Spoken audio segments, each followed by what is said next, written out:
Kannur vision success സ്റ്റോറിയിലേക്ക് പ്രിയ പ്രേക്ഷകർക്ക് സ്നേഹപൂർവ്വം സ്വാഗതം.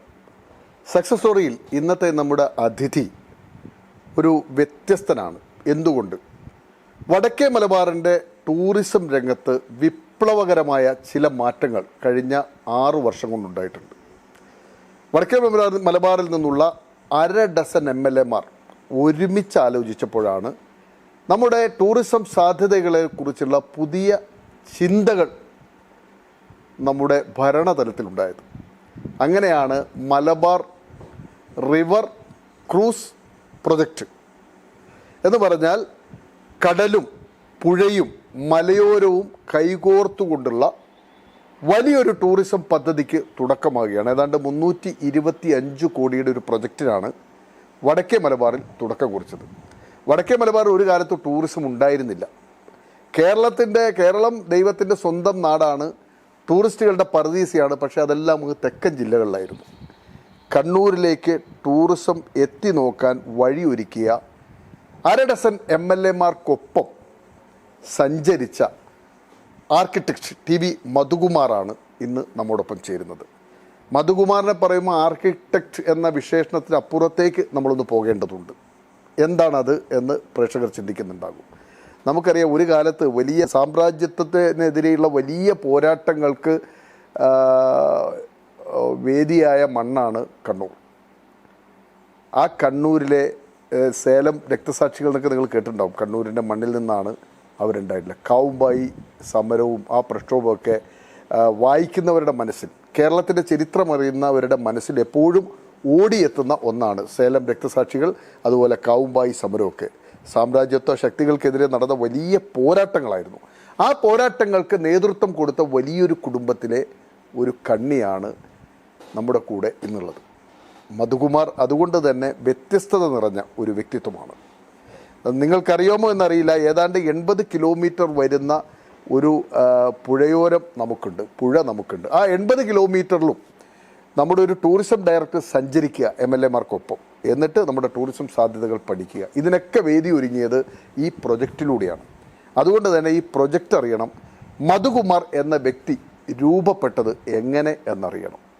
കൗമ്പായി പ്രക്ഷോഭ കാലഘട്ടത്തിൽ അന്ന് നിറഞ്ഞു നിന്ന കുടുംബത്തിലെ ഇളമുറക്കാരനിലൂടെ നമുക്കൊന്ന് സഞ്ചരിക്കാം. അദ്ദേഹത്തിൻ്റെ സങ്കല്പങ്ങൾ, അദ്ദേഹത്തിൻ്റെ കലാകാരനെയൊക്കെ നമുക്കൊന്ന് പഠിക്കാം. പ്രേക്ഷകർക്കും ഒപ്പം മധുകുമാറിനും സക്സസ് സ്റ്റോറിയിലേക്ക് സ്വാഗതം.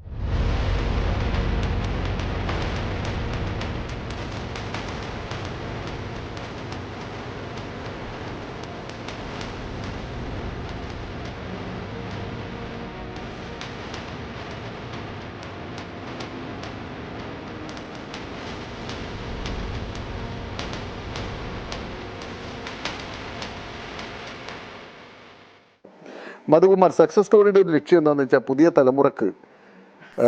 പുതിയ തലമുറ ഇന്ന് എല്ലാം കൈപ്പിടിയിൽ ഒതുക്കി നടക്കുന്നവരെ, അവർക്ക് പ്രത്യേകിച്ച് റോൾ മോഡലുകളുടെ ആവശ്യമില്ല. ആർട്ടിഫിഷ്യൽ ഇൻ്റലിജൻസ് ഉള്ളത് കൊണ്ട് തന്നെ അവരുടെ ഇന്നത്തെ റോൾ മോഡൽ ആർട്ടിഫിഷ്യൽ ഇൻ്റലിജൻസാണ്. താങ്കളെപ്പോലുള്ള ആളുകൾ കടന്നു വന്ന വഴികൾ അവർക്ക് ഇടയ്ക്കൊരു പാഠമാകാൻ സാധ്യതയുണ്ട്, പാഠപുസ്തകമായി മാറാനും സാധ്യതയുണ്ട്.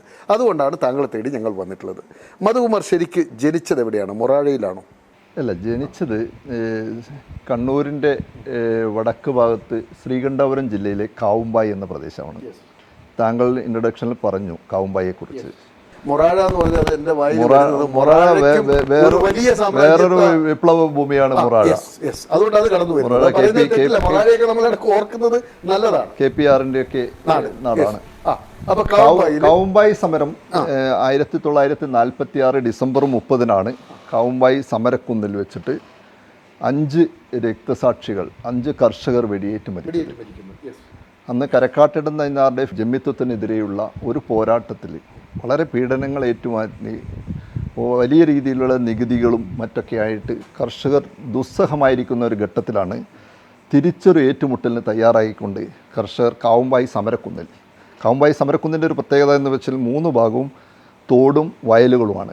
ഈ കുന്നിൻ്റെ മുകളിൽ തമ്പടിച്ചുകൊണ്ട് 29 രാത്രി കർഷകരൊക്കെ ഒത്തുകൂടി അവസാന പോരാട്ടം എന്ന നിലയ്ക്ക് കരക്കാട്ടിടം നയനാരുടെ തറവാട്ടിലോട്ട്, അദ്ദേഹത്തിൻ്റെ കൊട്ടാരത്തിലോട്ട് മാർച്ച് ചെയ്ത് അവരെ കീഴടക്കുക എന്നുള്ള ഒരു വിപ്ലവ സമരപാത, അതായിരുന്നു ലക്ഷ്യം. അത് പക്ഷേ അറിഞ്ഞ് ഇവരുടെ MSPക്കാർ എന്ന മലബാർ സ്പെഷ്യൽ പോലീസായിരുന്നു ഈ ജമ്മികൾക്ക് കാവലാളായി നിന്ന കാവൽ പട്ടാളങ്ങൾ.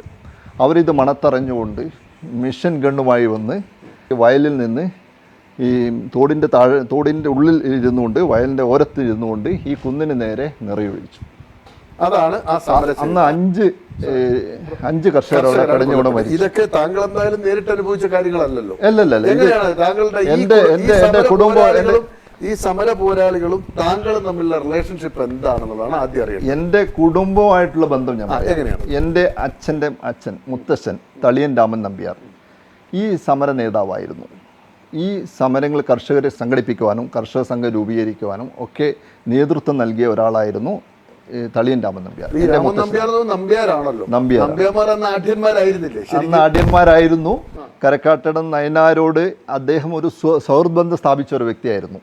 ആക്ച്വലി അദ്ദേഹം കാവുമ്പായി ആയിരുന്നില്ല, കാവുമ്പായിക്കാരനല്ല, കല്യാട്ട് എന്നുള്ള പ്രദേശത്തായിരുന്നു താമസിച്ചത്.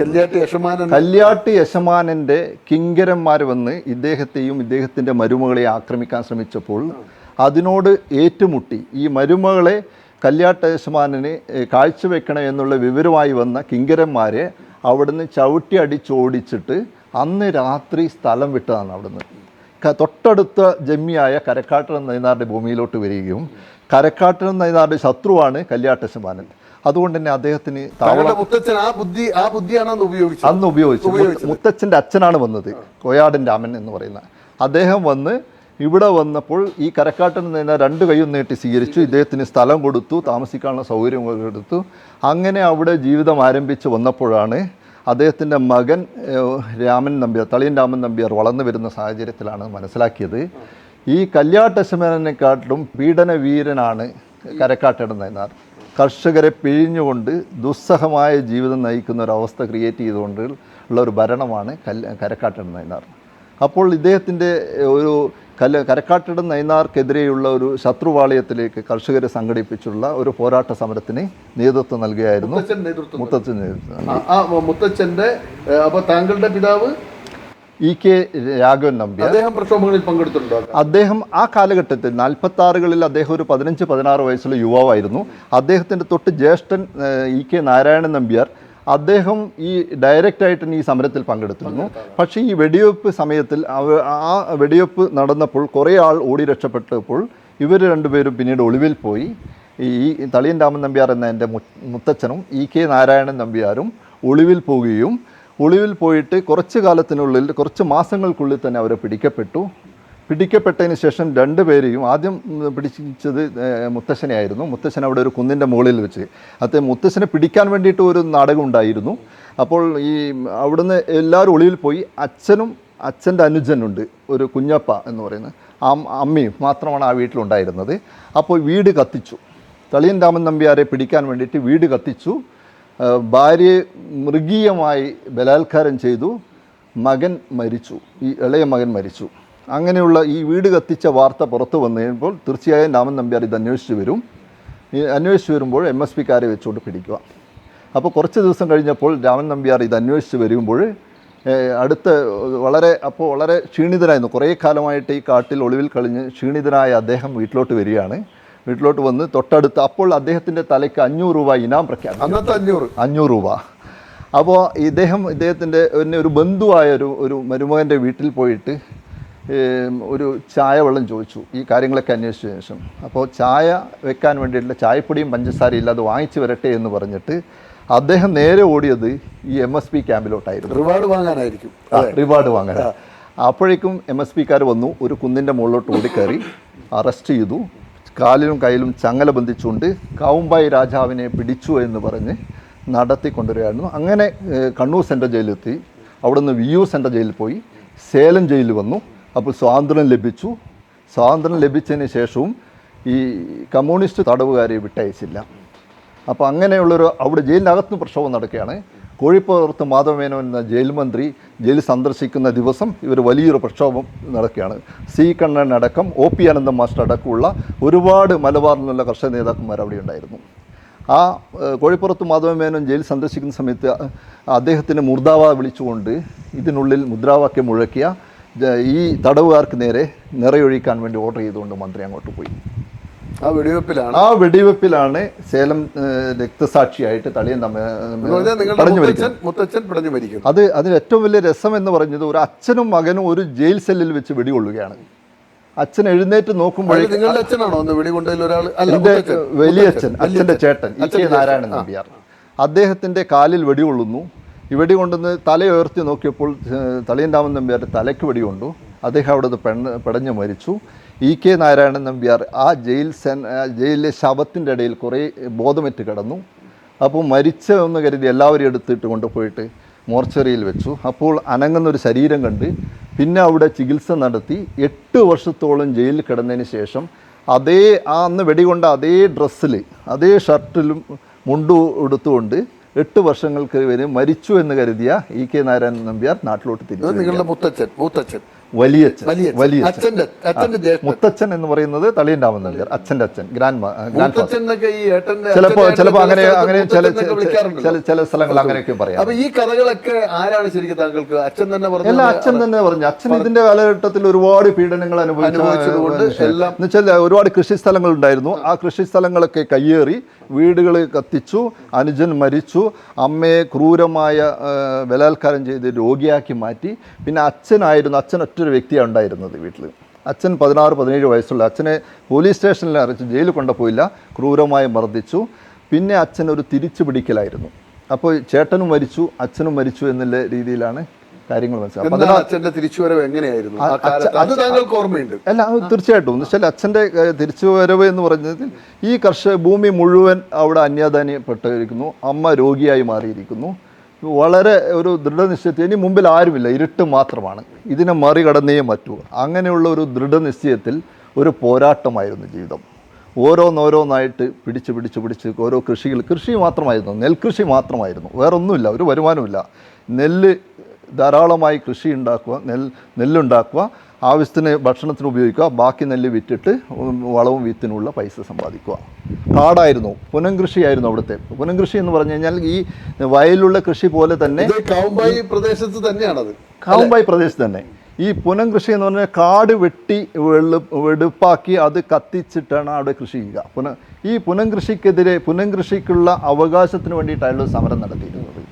അങ്ങനെ അച്ഛൻ്റെ ഒരു ജീവിതമായിരുന്നു. ഞാൻ എൻ്റെ ചെറുപ്പകാലഘട്ടത്തിലൊക്കെ കാണുന്നത്, എൻ്റെ വീട്ടിലൊക്കെ ചെറുപ്പത്തിൽ ഞങ്ങൾ ഈ സ്കൂളിലൊക്കെ പോയിട്ട് വരുമ്പോൾ, ചെറിയ പ്രൈമറി സ്കൂളിലും UP സ്കൂളിലൊക്കെ അവിടെയുള്ള സ്കൂളുകളാണ് ഞാൻ പഠിച്ചത്. പോയി വരുമ്പോഴുള്ള കാഴ്ചകൾ കാണുന്നത്, രാവിലെ 8 മണിക്ക് അമ്മയും അച്ഛനും വയലോട്ട് പോയി കഴിഞ്ഞാൽ സന്ധ്യ 4 മണിക്ക് നമ്മൾ സ്കൂളിൽ നിന്ന് വരുമ്പോൾ നമ്മൾ സ്വീകരിക്കാൻ അമ്മ ഉണ്ടാവില്ല. അമ്മ വയലായിരിക്കും, അമ്മ കൃഷിയിടത്തായിരിക്കും, ഒന്നുകിൽ ഞാറ് നടുകയായിരിക്കും, അല്ലെങ്കിൽ നെല്ല് മൂരുകയായിരിക്കും. അപ്പോൾ ഒരു 10, 30, 40 തൊഴിലാളികളുടെ കൂടെ അമ്മയും ജോലി ചെയ്യും. 6-7 മണിയാകുമ്പോഴാണ് അമ്മ വരിക. നമ്മുടെ വീടിൻ്റെ മുമ്പിലുള്ള കളങ്ങളൊക്കെ ഇപ്പോഴും ഞാൻ ഓർക്കുന്നുണ്ട്. ഈ നെൽക്കറ്റകൾ ഇങ്ങനെ അട്ടി വെച്ചിട്ട് അതിൻ്റെ ഇടയിൽ കൂടിയിട്ട് ഓടിയിട്ടാണ് ഞങ്ങൾ കളിക്കുക. എത്ര മക്കളായിരുന്നു നിങ്ങൾ? ഞങ്ങൾ 4 പേരാണ്. എത്ര ആണും എത്ര പെണ്ണുമാണ്? 2 ആണും 2 പെണ്ണും.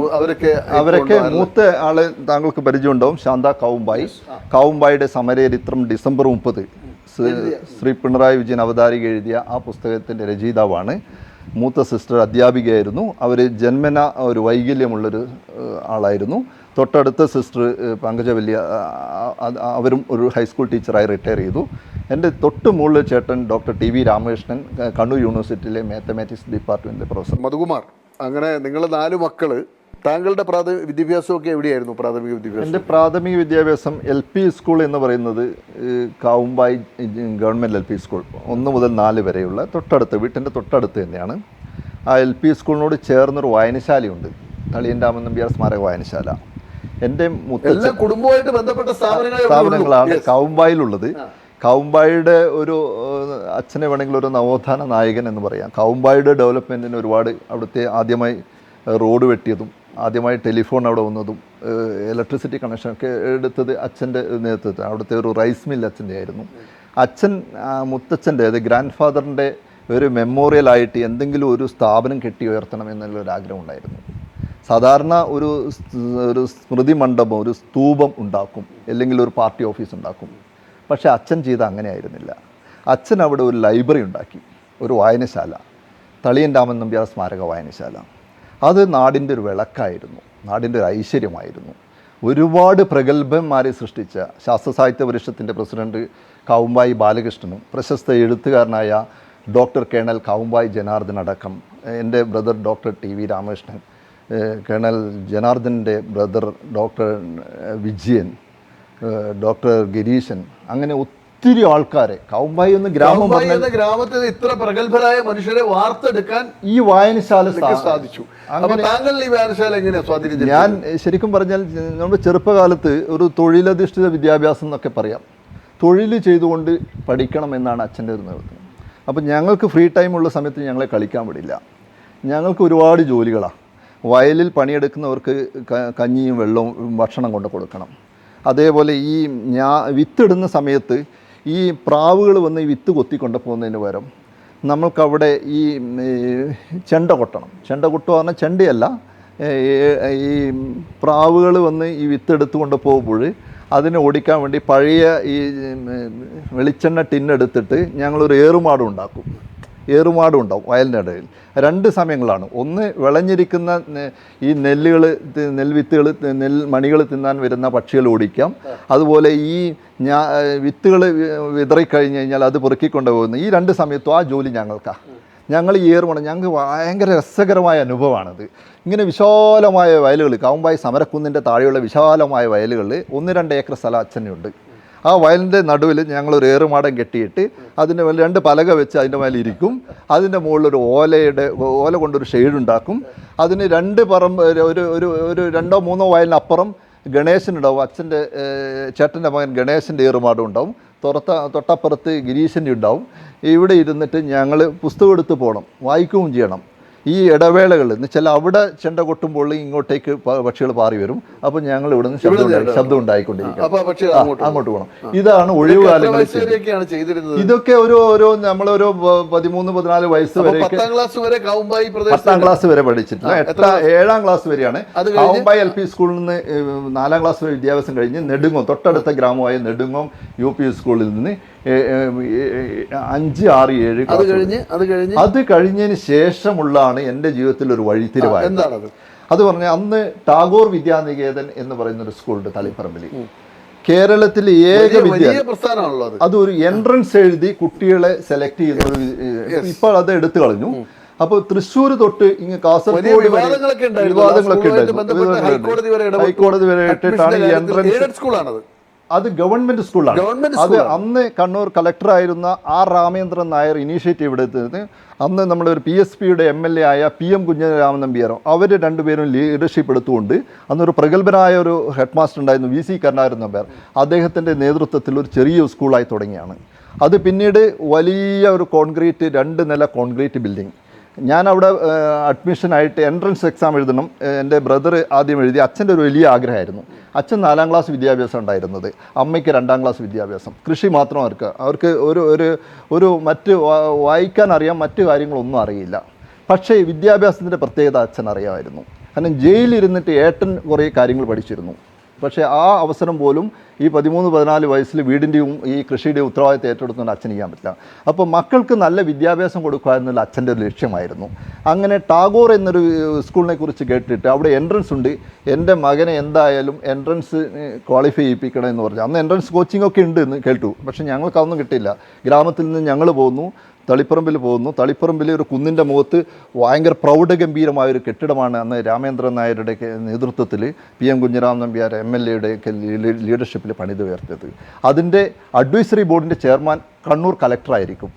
അപ്പോൾ കണ്ണൂർ കളക്ടർ പങ്കെടുത്തുകൊണ്ടുള്ളൊരു മീറ്റിംഗ് ചിലപ്പോൾ കാണാം. ഞങ്ങളവിടെ പഠിക്കുന്ന സമയത്ത് ഒരുപാട് കാറുകൾ അങ്ങനെ വരികയാണ്. കാവുമ്പായി ഞാൻ കാറ് കണ്ടിട്ടില്ല, കോൺക്രീറ്റ് വീടുകൾ കണ്ടിട്ടില്ല, കോൺക്രീറ്റ് കെട്ടിടങ്ങൾ കാണാത്ത സമയത്താണ് ഈ 12-13 വയസ്സുള്ള ഞാൻ ഈ എൻട്രൻസ് എഴുതി ഈ സ്കൂളിലോട്ട് പോകുന്നത്. അവിടെ സ്കൂളിൽ തന്നെയാണ് താമസം. 8ാം ക്ലാസ്സിലോട്ട് അങ്ങനെ ഒരു സ്കൂൾ ഉണ്ടാകാമെന്ന് നമുക്ക് ആലോചിക്കാൻ ഭയങ്കര ഒരു കാര്യമായിരുന്നു. അപ്പോൾ എൻ്റെ സഹപാഠികളായി ഷൊർണൂരിൽ നിന്നും കാലിക്കറ്റിൽ നിന്നും കാസർഗോഡ് നിന്നും ഒക്കെ കുട്ടികൾ, സ്റ്റേറ്റിൻ്റെ വിവിധ, അതായത് തൃശ്ശൂരോട്ട് ഇങ്ങോട്ടുള്ള കുട്ടികളൊക്കെ ഈ എൻട്രൻസിൽ പങ്കെടുത്തു. എന്ന് വെച്ചാൽ മുഴുവൻ പേർക്കും ഡിസ്റ്റിങ്ഷൻ കിട്ടും. 8ാം ക്ലാസ്സിൽ 5ാം ക്ലാസ്സിലോട്ട് 8ാം ക്ലാസ്സിലും എൻ്റെ എൻട്രൻസ് ഉണ്ട് അവിടെ. 5ാം ക്ലാസ് മുതൽ 10ാം ക്ലാസ് വരെയുള്ള കുട്ടികൾ അവിടെ പഠിക്കുന്നുണ്ട്. അപ്പോൾ അങ്ങനെയുള്ള ഒരു മാതൃകാ വിദ്യാലയത്തിലാണ് എൻ്റെ 10ാം ക്ലാസ് വരെ. ആ പഠന കാലഘട്ടത്തിൽ താങ്കൾക്ക് അന്നേരം വിദ്യാർത്ഥി രാഷ്ട്രീയം ഉണ്ടോ ആ കാലഘട്ടത്തിൽ? ഇല്ലില്ല, അവിടെ രാഷ്ട്രീയമൊന്നുമില്ലായിരുന്നു. അവിടെ ഞങ്ങൾ പഠിക്കുന്ന സമയത്ത് ഞങ്ങളെ സ്വാധീനിച്ചൊരു അധ്യാപകൻ ഉണ്ടായിരുന്നു, ഒരു കെമിസ്ട്രി അധ്യാപകൻ കൃഷ്ണൻ മാഷ്. അദ്ദേഹം തലശ്ശേരിക്കാരനാണ്, ധർമ്മട സ്വദേശിയാണ്. ഇപ്പം 10-52 വയസ്സുണ്ടാവും. ഇപ്പോഴും അദ്ദേഹം സ്വന്തമായ ഭക്ഷണത്തിനുള്ള കൃഷി ചെയ്തുണ്ടാക്കുന്ന ഒരു കർഷകൻ കൂടിയായിരുന്നു, കെമിസ്ട്രി പഠിപ്പിക്കുന്ന അധ്യാപകൻ. അപ്പോൾ 100 ഏക്കർ സ്ഥലം കുറുമാത്തൂർ നമ്പൂതിരിപ്പാട് ദാനം ചെയ്ത ഒരു സ്ഥലത്താണ് ഈ സ്കൂൾ കെട്ടിടമായിരുന്നു. പാറ പ്രദേശമായിരുന്നു. അപ്പോൾ ഞങ്ങൾ ഹോസ്റ്റലിലാണ് താമസിക്കുന്നത്. അപ്പോൾ ഞങ്ങൾ എല്ലാ ഒഴിവ് ദിവസങ്ങളും ശനി ഞായർ ഈ പാറ കൊത്തിക്കിളച്ച് അതിൻ്റെ അകത്ത് മണ്ണിട്ടിട്ട് ആ പറമ്പ് മുഴുവൻ പശുക്കളെ ഉണ്ടായിരുന്നു. ഈ പശുക്കളുടെ ചാണകം വാരി കൊണ്ടുപോയിട്ട് കൃഷി ചെയ്ത് ഞങ്ങളന്ന് ഹോസ്റ്റലിലെ ഭക്ഷണത്തിന് വേണ്ട മുഴുവൻ പച്ചക്കറികളും ഉണ്ടാക്കുമായിരുന്നു. അപ്പോൾ ഞങ്ങൾക്കൊരു മാസത്തിൽ വരുന്ന ഹോസ്റ്റൽ ഫീ അന്ന് 55-60 രൂപയായിരുന്നു. 82 കാലഘട്ടത്തിലെ കാര്യങ്ങളാണ് പറയുന്നത്. അന്ന് എനിക്ക് ഈ കൃഷിയോടും സ്വന്തമായി വസ്ത്രങ്ങൾ അലക്കുവാനും സ്വന്തമായി എല്ലാ കാര്യങ്ങളും ചെയ്യാനുള്ള ഒരു ട്രെയിനിങ് കിട്ടിയത് ഈ ടാഗോറിലെ താമസം കൊണ്ടാണ്. ടാഗോറിലെ പ്രത്യേകിച്ചും ഈ PK കൃഷ്ണൻ മാഷ് എന്ന അധ്യാപകൻ, അദ്ദേഹം ഇത് കാണുന്നുണ്ടെങ്കിൽ വളരെ സന്തോഷം. അദ്ദേഹത്തിൻ്റെ ഒരു സപ്പോർട്ട് എൻ്റെ ജീവിതത്തിൽ അങ്ങോട്ടേക്ക് ഒരു വഴികാട്ടിയായിട്ട് മാറും. ഒരുപാട് മാതൃകാ അധ്യാപകർ. 10ാം ക്ലാസ് അന്ന് 92% മാർക്ക് കിട്ടിയിരുന്നു. മോശമില്ലാതൊരു മാർക്കാണ് സ്കോർ ചെയ്യാൻ പറ്റിയത്. അത് കഴിഞ്ഞതിന് ശേഷം പ്രീ ഡിഗ്രി വിദ്യാഭ്യാസം. അപ്പോൾ മാത്സിനോട് എനിക്ക് വല്ലാതൊരു താല്പര്യം ഉണ്ടായിരുന്നു. അത് മാത്സിനോട് താല്പര്യം ചെറുപ്പകാലം മുതലേ ഉണ്ട്. മാത്സ് ഒരു എഞ്ചിനീയർ ആവുക എന്നുള്ളൊരു ലക്ഷ്യം എൻ്റെ മനസ്സിൽ എവിടെയോ ഉണ്ടായിരുന്നു. ആർക്കിടെക്ചർ അതായത് ഞാൻ പറയാം, അതിൻ്റെ സ്റ്റോറി പറയാം. അപ്പോൾ ഞാൻ പയ്യന്നൂർ ഏറ്റവും നല്ല മാത്സ് ഡിപ്പാർട്ട്മെൻറ്റ് എന്ന് പറഞ്ഞ് നമ്മുടെ സഹോദരി ഈ ഹാൻഡിക്യാപ്ഡായ സിസ്റ്റർ TV ശാന്ത കാവുമ്പായി, അവരായിരുന്നു എനിക്കൊരു ഗൈഡൻസ് തന്നത്. കാരണം അവർ 4ാം ക്ലാസ് വിദ്യാഭ്യാസം കഴിഞ്ഞ് വീട്ടിലിരിക്കുകയായിരുന്നു. അപ്പോൾ ഞാനും തമ്മിലൊരു 15 വയസ്സിൻ്റെ വ്യത്യാസമുണ്ട്. ഒരു 10-23-25 വയസ്സുള്ള ഈ മൂത്ത ചേച്ചിയാണ് ഈ ലൈബ്രറിയിൽ പോയിട്ട് എല്ലാ ദിവസവും പുസ്തകം എടുത്ത് വായിക്കാൻ എന്നെ ഏട്ടനെയും പ്രേരിപ്പിക്കുക. അപ്പോൾ 1-2 ദിവസം കൊണ്ട് പുസ്തകം വായിക്കും. അങ്ങനെ ഒരു 1000-ഓളം പുസ്തകങ്ങൾ ഞങ്ങളൊരു UP സ്കൂൾ പഠിക്കുമ്പോൾ തന്നെ വായിച്ചിട്ടുണ്ട്. കാവുമ്പായി സ്കൂളിൽ പഠിക്കുമ്പോഴത്തേക്ക് 1000 പുസ്തകം എല്ലാ ദിവസവും പുസ്തകം വായിക്കുകയും 2 ദിവസത്തിനുള്ളിൽ അത് വായിച്ചിട്ട് ഞങ്ങൾ ആലോചിക്കാൻ പോലും പറ്റാത്ത കാര്യം. അതാണ് കാവുമ്പായിലെ എൻ്റെ മാത്രം സൗഭാഗ്യമല്ല, അന്ന് ഈ കാവുമ്പായിലുള്ള മുഴുവൻ ചെറുപ്പക്കാരും ചെയ്യുന്ന രീതികളായിരുന്നു അത്. പുസ്തക വായന, PSC കോച്ചിങ്, ചെസ്സ് കളിക്കുക. ആ കാലഘട്ടത്തിൽ ഈ 80കളുടെ കാലഘട്ടത്തിൽ അവിടെയാണ് ഞാൻ പറഞ്ഞത് ഈ കാവുമ്പായി ബാലകൃഷ്ണ അടക്കമുള്ള ഒരുപാട് പ്രതിഭകൾക്ക് രൂപം കൊടുത്ത ഒരു പ്രദേശമാണ് കാവുമ്പായി എന്ന് പറയുന്നത്. അവിടുന്ന് പ്രീ ഡിഗ്രിക്ക് പോവുകയാണ്. പ്രീ ഡിഗ്രിക്ക് പയ്യന്നൂർ കോളേജിൽ പോകുന്നു. ആ പ്രീ ഡിഗ്രിയിൽ നല്ലൊരു റിസൾട്ട് കാഴ്ചയൊക്കെ എനിക്ക് മാത്സിൽ ഫുൾ മാർക്ക് കിട്ടി. അതൊരു സന്തോഷം ഉണ്ടായിരുന്നു. ഈ മാത്സിനോടുള്ള സ്നേഹമാണ് പറയുന്നത്. പ്രീ ഡിഗ്രി കഴിഞ്ഞതിന് ശേഷം ഒരു എഞ്ചിനീയറിങ്ങിനെ കുറിച്ചുള്ള ഒരു വീണ്ടും ഒരു എൻട്രൻസ് പോവുകയാണ്. 10ാം ക്ലാസ്സിൽ ഞാൻ 8ാം ക്ലാസ്സിൽ ഒരു എൻട്രൻസ് പ്രീ ഡിഗ്രിക്ക് വേണ്ടി എഞ്ചിനീയറിങ്ങിന് വേണ്ടിയിട്ടുള്ള ഒരു എൻട്രൻസിന് വേണ്ടിയിട്ട് അച്ഛൻ പറഞ്ഞു എൻട്രൻസ് എഴുതണം. അപ്പോൾ എൻട്രൻസ് എഴുതുമ്പോൾ എനിക്കറിയില്ല ഏതൊക്കെ ബ്രാഞ്ചുകളാണ് എഞ്ചിനീയറിംഗ് എന്ന് വെച്ചാൽ. അന്ന് എൻ്റെ ഗ്രാമത്തിലെ ആദ്യത്തെ എഞ്ചിനീയറിംഗ് എൻട്രൻസ് എഴുതുന്ന ഒരാളാണ് ഞാൻ. ആ ഗ്രാമത്തിൽ കാവുമ്പായിലെ ഈ ടാഗോറിലെ എൻട്രൻസ് എഴുതി കിട്ടിയ ആദ്യത്തെ ഒരാളായിരുന്നു. അപ്പോൾ എഞ്ചിനീയറിങ്ങിനെ കുറിച്ച് പോകുമ്പോൾ അച്ഛന് കുറച്ച് സങ്കല്പങ്ങളുണ്ടായിരുന്നു.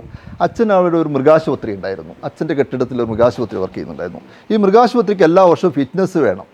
അപ്പോൾ ഈ വിദ്യാഭ്യാസമൊന്നുമില്ലാതെ അച്ഛൻ ഈ PWD ഓഫീസിൽ വരാന്തയിൽ പോയി ഇങ്ങനെ കാത്തിരിക്കുമ്പോൾ ഈ അസിസ്റ്റൻറ്റ് എഞ്ചിനീയർ, അന്ന് വലിയ പ്രമാണിയായിരുന്നു അസിസ്റ്റൻറ്റ് എഞ്ചിനീയർ, അദ്ദേഹം അച്ഛനെ മൈൻഡ് ചെയ്യില്ല.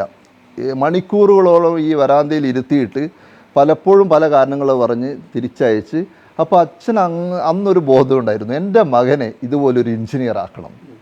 അപ്പോൾ ഏത് ബ്രാഞ്ച് സെലക്ട് ചെയ്യണം എന്ന് പറഞ്ഞപ്പോൾ എൻ്റെ സുഹൃത്തുക്കളൊക്കെ കമ്പ്യൂട്ടറും മറ്റൊക്കെ ഇലക്ട്രോണിക്സ് ആൻഡ് കമ്മ്യൂണിക്കേഷനും ഒക്കെ സെലക്ട് ചെയ്തപ്പോൾ ഫസ്റ്റ് ചോയ്സായി ഞാൻ കൊടുത്തത് സിവിൽ എഞ്ചിനീയറിംഗ് ആണ്.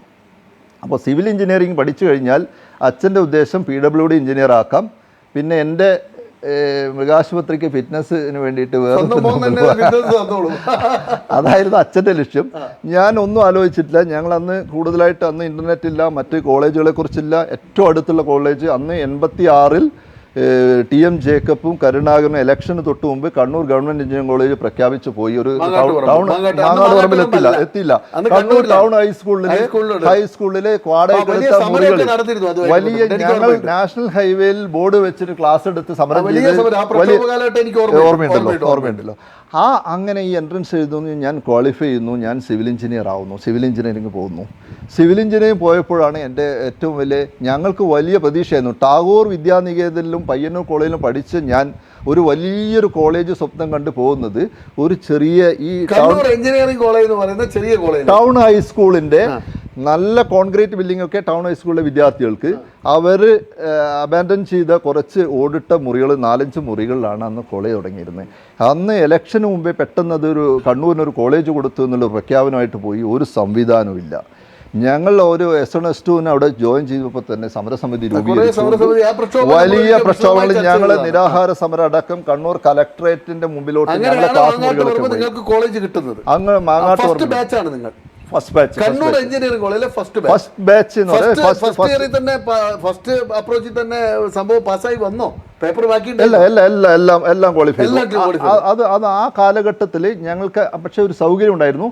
റീജിയണൽ എഞ്ചിനീയറിംഗ് കോളേജ് RECയിൽ ഞങ്ങൾക്ക് വേണ്ടിയിട്ട് മുക്കത്തുള്ള RECയിൽ എല്ലാ വീക്കെൻഡിലും ഞങ്ങൾക്ക് ഹോളിഡേ ഇല്ല, സാറ്റർഡേ സൺഡേ ഇല്ല. ഞങ്ങൾക്ക് 2 ബസ് തന്നിരുന്നു, നമ്മുടെ ലക്ഷറി ബസ്. അപ്പോൾ വെള്ളിയാഴ്ച വൈകിട്ട് ഒരു പിക്നിക്ക് പോലെ ഞങ്ങളൊരു 100-150 കുട്ടികൾ കണ്ണൂരിൽ നിന്ന് പോവുക, മുക്കത്തേക്ക് പോകുന്നു. മൂരാട് പാലത്തിൻ്റെ അവിടെ നിന്ന് ഒരു ചായ കൂടിയുണ്ട്. ഞങ്ങൾക്കത് ജീവിതത്തിൽ ഏറ്റവും കളർഫുൾ ദിനങ്ങളായിരുന്നു. അവിടെയും ഈ REC കുട്ടികൾക്ക് വേണ്ടാതെ ഉപയോഗശൂന്യമായ ഹോസ്റ്റലുകൾ നമുക്ക് കയറും. ഫർണിച്ചർ ഉണ്ടാവില്ല, നിലത്തിരുന്ന് റഫ് റെക്കോർഡ് ഉണ്ടാക്കണം. തൊട്ടടുത്ത ദിവസം ഫെയർ റെക്കോർഡ് ഉണ്ടാക്കിയിട്ട് സാറ്റർഡേയും സൺഡേയും ലാബ് കംപ്ലീറ്റ് ചെയ്ത് അവിടെയാണ് ലാബ് ചെയ്യുക. RECയിലായിരുന്നു ഞങ്ങൾ ഒരുപാട് കൂടുതൽ കാലം സ്പെൻഡ് ചെയ്തത്. പിന്നെ ടൗൺ ഹൈസ്കൂളും. അങ്ങനെ ഞങ്ങളൊരു ഐതിഹാസികമായ സമരം ഏകദേശം ഒരു 3 മാസത്തോളം നിൽക്കുന്ന ക്ലാസ് റൂമുകൾ ബഹിഷ്കരിച്ചു. ഞങ്ങൾ ഹൈവേയുടെ ഐലൻഡിന്റെ മുകളിൽ ബ്ലാക്ക് ബോർഡ് വെച്ച് ക്ലാസ് എടുപ്പിച്ചു. അങ്ങനെയാണ് മാങ്ങാട് ഉറമ്പിൽ പോയി ഞാൻ അവിടുന്നാണോ താങ്കൾ പാസ് ഔട്ട് ആകുന്നത്? മാങ്ങാട്ട് ഉറമ്പ് താങ്കൾ എഞ്ചിനീയർ ആവുന്നു. ഞങ്ങൾ ആദ്യം പോകുന്നത്, എനിക്ക് എഞ്ചിനീയറിംഗിന് ഇനി എന്ത് ചെയ്യണമെന്ന് അറിയില്ല. അപ്പോൾ പത്രത്തിലൊരു പരസ്യം വരുന്നു, കൊച്ചിൻ പോർട്ട് ട്രസ്റ്റിൽ എഞ്ചിനീയറിംഗ് ട്രെയിനികളെ അപ്പോയിൻറ്റ് ചെയ്യുന്നു എന്ന് പറഞ്ഞു. ആപ്ലിക്കേഷൻ കൊടുക്കുന്നു, ഞാൻ സെലക്ട് ആവുന്നു. വെല്ലിംഗ്ടൺ ഐലൻഡിൽ പോയിട്ട് എൻ്റെ ട്രെയിനിങ് 1 ഇയർ കഴിയുന്നു. 1 ഇയർ ട്രെയിനിങ് കഴിഞ്ഞു.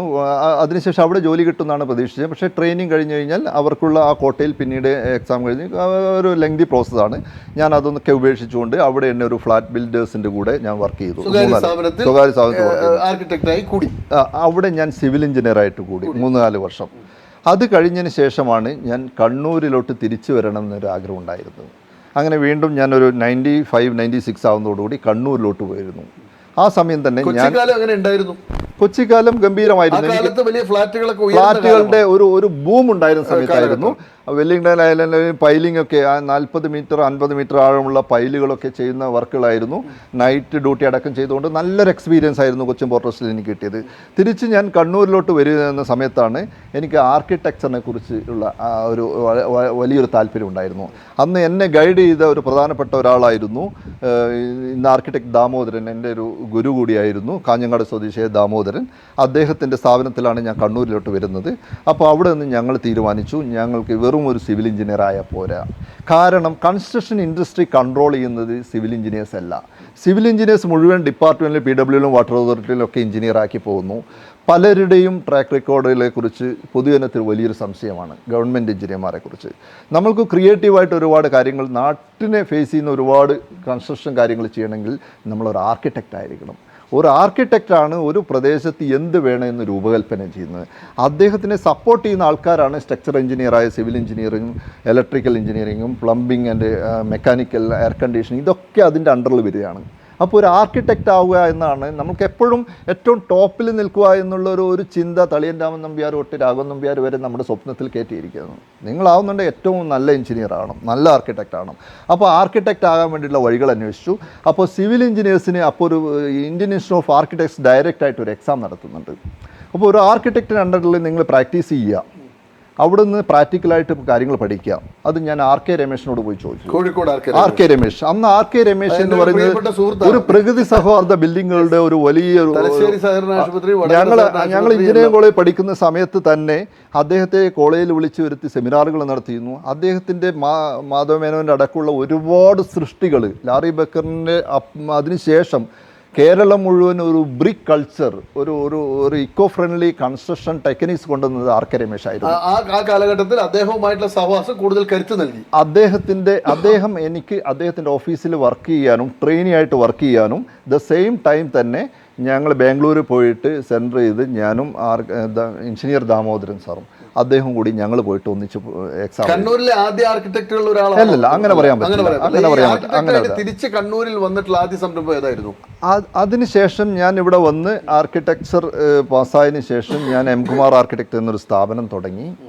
അതിനുശേഷം ഞങ്ങൾ ഒരുപാട് നിങ്ങൾ ഫസ്റ്റ് എടുത്ത വർക്ക് ഏതാണ്? ഫസ്റ്റ് എഞ്ചിനീയറിംഗ് കഴിഞ്ഞിട്ട് ബ്രേക്ക്, ആദ്യ കാലഘട്ടത്തിൽ തന്നെ എനിക്ക് നല്ല കുറച്ച് പ്രൊജക്റ്റുകൾ ചെയ്യാനുള്ള ഭാഗ്യം കിട്ടുക. അതിൽ എനിക്ക് പ്രധാനപ്പെട്ട ഒരു പ്രൊജക്റ്റ് എന്ന് എനിക്ക് ഇന്നും മനസ്സിലുള്ളത് നീലേശ്വർ ഹെർമിറ്റേജ് എന്ന് പറയുന്ന ഒരു കെട്ടിടമാണ്. നീലേശ്വർ ഹെർമിറ്റേജ് എന്ന് പറയുന്നത് നീലേശ്വരത്ത് ഒഴിഞ്ഞ വളപ്പ് എന്ന് പറയുന്ന പടന്നക്കാടിനടുത്തുള്ള ഒരു ബീച്ച്, അതിമനോഹരമായൊരു ബീച്ചാണ്. ആ ബീച്ചിൽ ഒരു റിസോർട്ട് പണിയാനുള്ളൊരു ഭാഗ്യം കിട്ടി. ആ റിസോർട്ടിന് ഒരുപാട് പ്രത്യേകതകളുണ്ട്. അത് 2015 ലക്ഷറി റിസോർട്ടുകളുടെ hotel resort award, international award കിട്ടിയ ഒരു സ്ഥാപനമാണ്. അതിൻ്റെ പ്രൊമോട്ടർ ആരാ പറഞ്ഞു കഴിഞ്ഞാൽ 3 സായിപ്പന്മാരായിരുന്നു. അലീസ്റ്റർ, ആഡ്രിൻ, സൈമൺ എന്ന ബ്രിട്ടീഷുകാരായ 3 പേര്. അത് എൻ്റെ ഒരു വലിയൊരു ഭാഗ്യമായിരുന്നു. അത് ശരിക്കും പറഞ്ഞാൽ ഒരു പവിത്രേട്ടൻ എന്ന് പറയുന്ന ചെറുകുന്നുള്ളൊരു ബ്രോക്കറായ അദ്ദേഹത്തിൻ്റെ ഒരു സുഹൃത്തായിരുന്നു. അദ്ദേഹമായിരുന്നു ഈ സായിപ്പന്മാർ ഇവിടെ വന്നിട്ട് ഈ സ്ഥലം കണ്ടപ്പോൾ ഒരു അൽത്താഫ് ചാപ്രി എന്ന് പറയുന്ന ഹരിയാനക്കാരനായ ഒരു ചാപ്രി റിസോർട്ടിൻ്റെ ഉടമ ഈ തൃശൂല ട്രാവൽസ് എന്ന് പറയുന്ന ലണ്ടനിലുള്ള ഒരു ട്രാവൽ ഏജൻസി ഈ അൽത്താഫ് ചാപ്രി വഴി ഒരുപാട് ഫോറിനേഴ്സിനെ ഇവിടേക്ക് കൊണ്ടുപോയി ഒരു ഘട്ടത്തിൽ അവർ നീലേശ്വരം വന്നപ്പോൾ അതിമനോഹരമായ സ്ഥലം കണ്ടു. അപ്പോൾ തന്നെ ഇവിടെ കുറച്ച് സ്ഥലം കിട്ടുമോ ചോദിച്ചു. അവിടെ ഒരു 10-15 ഏക്കർ സ്ഥലം അറേഞ്ച് ചെയ്ത് കൊടുത്ത ഇത് അൽത്താഫ് ചാപ്രിയും കൂടി 2 പേരും കൂടി ജോയിൻ്റ് പാർട്ട്നേഴ്സായിട്ട് ഇത് തുടങ്ങിയും ഒരു 15 ഏക്കർ സ്ഥലം ചെയ്തിട്ട് അപ്പോൾ ഒരു ആർക്കിടെക്റ്റിനെ അന്വേഷിച്ചെടുക്കുക. ഞങ്ങൾ വളരെ യങ്ങായ ഒരു അവസ്ഥയിലാണ് ഞാൻ അവിടെ ചെല്ലുന്നത്. അപ്പോൾ അവരുടെ കൺസെപ്റ്റൊക്കെ കേട്ടു. ഞാനൊരു സ്കെച്ച് കൊടുത്തു. ഞാൻ ആദ്യം കൊടുത്തൊരു സ്കെച്ച് ഒരു കോൺക്രീറ്റും ഓടൊക്കെ വെച്ചുള്ള. അപ്പോൾ അവരത് കീറിക്കളഞ്ഞു. ഞങ്ങൾക്കിതൊന്നുമല്ല വേണ്ടത്. അവർ പറഞ്ഞു, ഞങ്ങൾ ലക്ഷറിയുടെ മുകളിൽ കണ്ട് മടുത്തവരാണ് ഈ യൂറോപ്പിൽ നിന്ന് ഇവിടെ വരുന്നത്. ഞങ്ങൾക്കൊരു ഫിഷർമാൻ ഹഡ്, ഒരു മുക്കുവ കുടിലാണ് വേണ്ടത്. പുറത്തുനിന്ന് നോക്കുമ്പോൾ ഒരു മുക്കുവ കുടിൽ വേണം, പക്ഷേ അകത്ത് ഒരു 5 നക്ഷത്ര സൗകര്യങ്ങൾ വേണം. ഇതാണ് എന്നെ ചാലഞ്ച് ഏൽപ്പിച്ചത്. അത് ഓലയും പുല്ലും മരവും മാത്രം ഉപയോഗിച്ച്, കോൺക്രീറ്റ് ഉപയോഗിക്കാൻ പാടില്ല. അതുമാത്രമല്ല, അവർ വേറെ ഒരുപാട് സ്പെസിഫിക്കേഷൻ ഉണ്ടായിരുന്നു. നിങ്ങൾ ആ പറമ്പിൻ്റെ അകത്തൊരു JCB ഉപയോഗിക്കരുത്. അവിടെ തൊട്ടടുത്തുള്ള വർക്കേഴ്സിന് മാത്രമേ പണി കൊടുക്കാവൂ. ഈ ഓലയും ഈ ഓല നെയ്യുന്നതൊക്കെ അവിടെയുള്ള ആൾക്കാരെ കൊണ്ട് ഓല മടയിപ്പിക്കണം. ഈ മുക്കുവന്മാർക്ക് ജോലി കൊടുക്കണം. അതായത് ആദ്യത്തെ ഉത്തരവാദിത്ത ടൂറിസം സംരംഭമായിരുന്നു കേരളത്തിലെ ആദ്യത്തെ ഉത്തരവാദിത്ത ടൂറിസം, റെസ്പോൺസിബിൾ ടൂറിസം പ്രോജക്റ്റ് ആയിരുന്നു നീലേശ്വർ ഹെർമിറ്റേജ്. സംസ്ഥാന സർക്കാരിൻ്റെ അടക്കം ഒത്തിരി അവാർഡുകൾ കിട്ടിയ ആ പ്രൊജക്റ്റാണ് എൻ്റെ ഒരു ആദ്യ കാലഘട്ടങ്ങളിൽ ഞാൻ ചെയ്ത ഒരുപാട് വീടുകൾ ചെയ്തിട്ടുണ്ട്. ഒരു മറ്റൊരു പബ്ലിക് പ്രൊജക്റ്റ് എന്ന് പറയുന്നത് നീലേശ്വർ ഹെർമിറ്റേജ് ആയിരുന്നു. താങ്കളുടെ സ്വകാര്യ വർക്കുകൾ ഇങ്ങനെ നടന്നു പോകുന്നു. നമുക്ക് താങ്കൾ അതിൻ്റെ ഇടയ്ക്ക് മറ്റു കുറേ മേഖലകളിലൂടെയൊക്കെ സഞ്ചരിച്ചിട്ടുണ്ട് അല്ലേ? തീർച്ചയായിട്ടും അതിലേക്കൊക്കെ ഒന്ന് വരണം.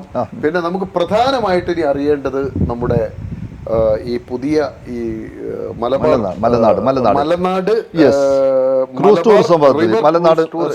ക്രൂസ് ടൂറിസം പദ്ധതിയിലോട്ട് എന്നെ അട്രാക്ട് ചെയ്യാനുള്ള കാര്യം 2016 ഒന്നാം പിണറായി സർക്കാർ രൂപം കൊണ്ട സമയത്ത് അതുവരെ മലബാർ എന്ന് പറയുന്നത് ടൂറിസം എന്ന് പറഞ്ഞാൽ തൃശ്ശൂർ കൊണ്ട് തീർന്നു. തൃശ്ശൂരിന് ഇങ്ങോട്ടേക്ക് വലിയ മെഗാ പ്രൊജക്റ്റുകളൊന്നും അംഗീകരിക്കുന്നില്ല. കേന്ദ്രാവിഷ്കൃത പദ്ധതികളായ ഒരുപാട് സ്വദേശി ദർശൻ അതുപോലെയുള്ള ഒരുപാട് പദ്ധതികളുണ്ടായിരുന്നു. അതിന് പ്രൈം മിനിസ്റ്ററുടെ ഒരു പ്രൊജക്റ്റാണ് സ്വദേശി ദർശൻ. ഇതിലൊക്കെ പദ്ധതികൾ ഇവിടുന്ന് പോകില്ല. അപ്പോൾ പദ്ധതികൾ പോകാതിരിക്കാൻ കാരണം ഈ പദ്ധതികൾക്കൊക്കെ വേണ്ടിയിട്ട് ഈ ഒരു DPR ഉണ്ടാക്കണം. DPR ഉണ്ടാക്കാൻ സ്വദേശി ദർശൻ്റെ സെൻട്രൽ ഗവൺമെൻറ്റിൻ്റെ ഗൈഡ് ലൈൻ വെച്ചിട്ട് ഒരു DPR തയ്യാറാക്കുക പറഞ്ഞാൽ വലിയ കോസ്റ്റ് 10-25 ലക്ഷം രൂപ ചിലവഴിക്കുന്ന കാര്യമാണ്. അതിന് ഗവൺമെൻറ് എയ്ഡ് കൊടുക്കില്ല. അപ്പോൾ സംസ്ഥാന സർക്കാർ സ്പോൺസേഡ് ആയിട്ടുള്ള ഒരു പ്രൊജക്റ്റുകളും സെൻട്രൽ ഗവൺമെൻറ്റിലോട്ട് പോകുന്നില്ല. അപ്പോൾ ഞങ്ങൾ മലബാറിൽ എന്തെങ്കിലും ഒരു നല്ലൊരു പ്രൊജക്റ്റ് തയ്യാറാക്കി തരണമെന്ന് അന്ന് ഡയറക്റ്റ് എന്നെ വിളിച്ചു പറഞ്ഞു. കാരണം ഞാൻ എംപാനലിൻ്റെ ടൂറിസം ആർക്കിടെക്റ്റ് ആയിരുന്നു. ഞാൻ അങ്ങനെ എനിക്കൊരു കോള് കിട്ടി. ഞാൻ തിരുവനന്തപുരത്ത് പോയി. എന്നിട്ട് പറഞ്ഞു ഒരു 5 ദിവസത്തിനുള്ളിൽ ഒരു കൺസെപ്റ്റ് വരണം. AC മൊയ്തീൻ ടൂറിസം മിനിസ്റ്ററുടെ മുമ്പിൽ 5 ദിവസം കൊണ്ട് ചെയ്യണം. ഞാൻ അപ്പോൾ തന്നെ എൻ്റെ സുഹൃത്തുക്കളായ TV രാജേഷ് MLA വിളിച്ചു, ജെയിംസ് മാത്യു MLA വിളിച്ചു. അപ്പോൾ ഇവരെയൊക്കെ വിളിച്ചപ്പോൾ ഇവരൊക്കെ SFI ഒരു പ്രവർത്തകൻ കൂടിയായിരുന്നു എഞ്ചിനീയറിംഗ് കോളേജിൽ. അപ്പോഴൊക്കെ ഇവരൊക്കെ എൻ്റെ സമകാലീനരും എൻ്റെ നേതാക്കന്മാരും TV രാജേഷിൻ്റെ ജൂനിയറൊക്കെ ആയിരുന്നു. ഈ വ്യക്തിബന്ധങ്ങളെ വെച്ചിട്ട് ജെയിംസ് പറഞ്ഞു നമുക്ക് ഇങ്ങനെ ഒരു റിവറുകളെ ബന്ധിപ്പിച്ചുകൊണ്ടുള്ള എന്ന് വെച്ചാൽ മലബാറിലെ 44 പുഴകളെ ജെയിംസ് തലപ്പുറം MLA ആണ്, ചില MLA ആയിരുന്നു. ഫസ്റ്റ് പിണറായി സർക്കാരിൽ അദ്ദേഹം ഉണ്ടായിരുന്നു. അപ്പോൾ അദ്ദേഹം പറഞ്ഞ ഒരു കൺസെപ്റ്റാണ് ഈ കൺസെപ്റ്റ് നമുക്കൊന്ന് ഡെവലപ്പ് ചെയ്യാം. ഇതിനു മുൻപേ ഞാൻ അദ്ദേഹവുമായി ബന്ധപ്പെട്ടിട്ട് വെറുതെ പുഴകൾ, വളവട്ടണം പുഴകളിലൂടെ പല ഐലൻഡുകളൊക്കെ വെച്ചുകൊണ്ട് പല ഇറിഗേഷൻ ഡിപ്പാർട്ട്മെൻറ്റ് അതുപോലെയുള്ള പല ഡിപ്പാർട്ട്മെൻറ്റ് ഉദ്യോഗസ്ഥന്മാരെയൊക്കെ വെച്ചുകൊണ്ടുള്ള കുറേ തോണി യാത്രകൾ നടത്തിയിരുന്നു. നമുക്ക് എന്തെങ്കിലും ഇവിടെ ചെയ്യണം, പ്രത്യേകിച്ച് അത് ഈ കരയിടിച്ചൽ അതുപോലെ ഈ ഐലൻഡുകൾ ബ്യൂട്ടിഫിക്കേഷൻ അങ്ങനെയൊക്കെ പ്രോജക്റ്റ് ആയിരുന്നു. അതൊക്കെ അന്ന് നമ്മൾ ഒരുപാട് രാജേഷും ഈ പറയുന്ന ജെയിംസ് മാത്യു മാത്രമായിരുന്നു അന്ന് നിങ്ങളുടെ ഈ ടീമിൽ വന്നുപെട്ടത്. അന്ന് ആദ്യം അവരൊക്കെ ഉണ്ടായിരുന്നു. പിന്നെ ഞങ്ങൾ അന്ന് ഉമ്മൻചാണ്ടി സർക്കാർ ഉണ്ടായിരുന്ന സമയത്താണ് ഞങ്ങൾ ഒരു കൺസെപ്റ്റ് നോട്ട് ഉണ്ടാക്കി ഞാൻ കൊടുത്തു. ജെയിംസ് അത് ഉമ്മൻചാണ്ടി സർക്കാരിൻ്റെ അവിടെ കൊടുത്തിട്ട് ഇതിന് ഡെവലപ്പ് ചെയ്യണം എന്നൊക്കെ പറഞ്ഞിട്ട് അതൊന്നും നടന്നില്ല. അതിനുശേഷം ഒന്നാം പിണറായി സർക്കാർ ഉണ്ടപ്പോൾ ഞങ്ങൾ ആലോചിച്ചു ഇതൊന്നുകൊണ്ട് വിപുലീകരിച്ചുകൊണ്ട് ഇപ്പോൾ സ്വദേശി ദർശൻ സ്കീം വഴി സ്റ്റേറ്റ് ഗവൺമെൻറ്റിൻ്റെയും സെൻട്രൽ ഗവൺമെൻറ്റിൻ്റെയും സഹായത്തോടുകൂടി ഒരു പദ്ധതി നമ്മൾക്ക് രൂപം കൊടുത്തിക്കൂടാ.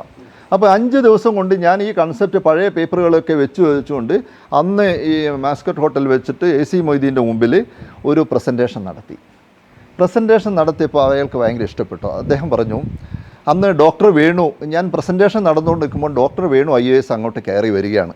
അദ്ദേഹം പ്രിൻസിപ്പൽ സെക്രട്ടറി ആയിരുന്നു. അപ്പോൾ ഡോക്ടർ വേണു IAS പറഞ്ഞ ഉത്തരവാദിത്ത ടൂറിസത്തിൻ്റെ ഒരു ഉസ്താദായിരുന്നു. അദ്ദേഹം വളരെ പ്രഗത്ഭനായിരുന്നു. അദ്ദേഹം ഒരു മുണ്ടൊക്കെ എടുത്തിട്ട് അന്ന് ഓർക്കുന്ന ഒരു ചുവന്ന കരയുള്ള മുണ്ട്, ഒരു ചുവന്ന ഷർട്ടൊക്കെ ഇട്ടിട്ട് അദ്ദേഹം കയറി വരുമ്പോൾ ഞാൻ അന്ന് ഈ റെസ്പോൺസിബിൾ ടൂറിസത്തെക്കുറിച്ചൊക്കെ ഇങ്ങനെ പ്രസൻറ്റേഷൻ നടത്തി. അപ്പോൾ ഇദ്ദേഹത്തെ കണ്ടപ്പോൾ ഞാൻ ആകെ വേർത്തു, എൻ്റെ കാലും കൈയും വേർക്കാൻ തുടങ്ങി. ഞാൻ അവിടെ പ്രസൻറ്റേഷനിൽ പെട്ടെന്ന് എന്തെല്ലോ പറഞ്ഞ് ഒപ്പിച്ചതിൻ്റെ കൂട്ടത്തിൽ ഞാൻ ഒരു കാര്യം പറഞ്ഞു. ഞാൻ അവസാനമായിട്ട് കണ്ണൂരിൻ്റെ പുഴയോരങ്ങളിൽ ഒരുപാട് കള്ള് ഷാപ്പുകളുണ്ട്. ഈ കള്ള് പറഞ്ഞ നാച്ചുറലായിട്ട് കിട്ടുന്ന ഒരു ലിക്കറാണ്. ഈ കള്ള് ഷാപ്പുകളെ മോഡേണൈസ് ചെയ്തുകൊണ്ട് എന്തുകൊണ്ട് ഒരു ടൂറിസം പ്രൊഡക്റ്റ് ആക്കിയിട്ട് മാറ്റിക്കൂടെ ഈ പദ്ധതിയിൽ. ഇത് പറഞ്ഞുകൊണ്ടിരിക്കുമ്പോഴാണ് ഡോക്ടർ വേണു അകത്തോട്ട് കയറി വരുന്നത്. അദ്ദേഹം ആദ്യം എഴുന്നേറ്റ് നിന്ന് ഞാനിങ്ങനെ വിറച്ച് അദ്ദേഹത്തിൻ്റെ മുഖത്ത് നോക്കി എടുക്കും. എൻ്റെ പ്രസൻറ്റേഷൻ കഴിഞ്ഞപാണ്ട് പുള്ളി എഴുന്നേറ്റ് നിന്നിട്ട് പറഞ്ഞു, മണ്ണിൻ്റെ മണമുള്ള ഒരു പ്രൊജക്റ്റ് കേൾക്കാൻ സാധിച്ചു എന്ന് പറഞ്ഞു. അതെൻ്റെ ആത്മവിശ്വാസം 10 മടങ്ങ് ഉയർന്നു. അപ്പോൾ അദ്ദേഹം ഈ കള്ളിനെക്കുറിച്ച് പറഞ്ഞപ്പോൾ അപ്പോൾ ഈ കള്ളിനെക്കുറിച്ച് പറഞ്ഞ് എന്തെങ്കിലും പ്രശ്നമുണ്ടാവുമോ എന്നുള്ളൊരു പേടിച്ചുകൊണ്ടിരിക്കുമ്പോൾ അദ്ദേഹം പറഞ്ഞു, അദ്ദേഹത്തിൻ്റെ ഒരു അനുഭവം പറഞ്ഞു. അദ്ദേഹം കാലിക്കറ്റ് മെഡിക്കൽ കോളേജിൽ പഠിക്കുമ്പോൾ പയ്യന്നൂരിനടുത്തുള്ള ഏതോ ഒരു സുഹൃത്തിൻ്റെ വീട്ടിൽ പോയപ്പോൾ ആ വീട്ടിൽ ചെത്തൊക്കെ ഉണ്ട്, കള്ള് ചെത്തുന്ന വീടാണ്. അപ്പോൾ കള്ള് ഏറ്റുകാരൻ പോകുമ്പോൾ കുറച്ച് കള്ള് അവിടെ കൊടുക്കും. അപ്പോൾ ഇവരിങ്ങനെ ഒരു 10-11 മണിയാകുമ്പോൾ വേർത്തൊലിച്ച് ആ വീട്ടിലോട്ട് കയറിയപ്പോൾ ഈ നല്ല ചില്ല് ഗ്ലാസ്സിൽ നല്ല തണുത്ത കള്ള് പകർന്നുണ്ട്. അത് വെൽക്കം ഡ്രിങ്ക് ആക്കിയിട്ട് കൊടുത്തുകൊണ്ടാണ് ഈ അമ്മ സ്വീകരിച്ചത്. അതുകൊണ്ട് കള്ള് എന്ന് പറയുന്നത് തീർച്ചയായും നമ്മുടെ ഒരു ടൂറിസം പ്രൊജക്ടിന്റെ ഭാഗമാണ്. ഫെർമെന്റേഷന്റെ അതിനുശേഷം മാത്രമേ ഉള്ളൂ. ആ ഇളങ്കള്ള് കുടിച്ച ആ ഓർമ്മ പങ്കുവെച്ചുകൊണ്ടാണ് അദ്ദേഹം ഈ പ്രൊജക്ടിനെ ഇവാലുവേറ്റ് ചെയ്ത് സംസാരിച്ചത്. പിന്നെ തൊട്ടടുത്ത ദിവസം തന്നെ അന്ന് തന്നെ ഒരു ഡിസിഷൻ ഉണ്ടായി. നമ്മളെല്ലാ MLA-മാരും ടൂറിസം ഡയറക്ടറും ജോയിന്റ് ഡയറക്ടറും 2 ജില്ലകളുടെ ഡെപ്യൂട്ടി ഡയറക്ടറും കൂടി അടിയന്തരമായി ഈ പദ്ധതി പ്രദേശം സന്ദർശിക്കും. ഈ പ്രൊജക്ട് ഇപ്പോൾ എവിടെ എത്തി? നമ്മുടെ ഈ ഡോക്ടർ ബാലകിരൺ IAS അദ്ദേഹം ടൂറിസം ഡയറക്ടറായിട്ട് വരുന്നു. അപ്പോഴാണ് ഇത് സെൻട്രൽ ഗവൺമെൻറ് അയക്കാൻ തീരുമാനിച്ചു. 3 വോള്യങ്ങളായിട്ട് 1000 പേജുള്ള ഒരു റിപ്പോർട്ട് DPR തയ്യാറാക്കി 100% സ്വദേശി ദർശൻ ഗൈഡ് ലൈനിൽ പൂർത്തീകരിച്ചു. ആ റിപ്പോർട്ടുമായിട്ട് ബാലകിരൺ IAS തന്നെ നേരിട്ട് ഡൽഹിയിൽ പോയി പ്രസൻറ്റേഷൻ നടത്തി. ഞങ്ങൾക്ക് 3 മാസത്തിനുള്ള അംഗീകാരം കിട്ടി. ഈ പ്രോജക്റ്റിന് അംഗീകാരം കിട്ടി.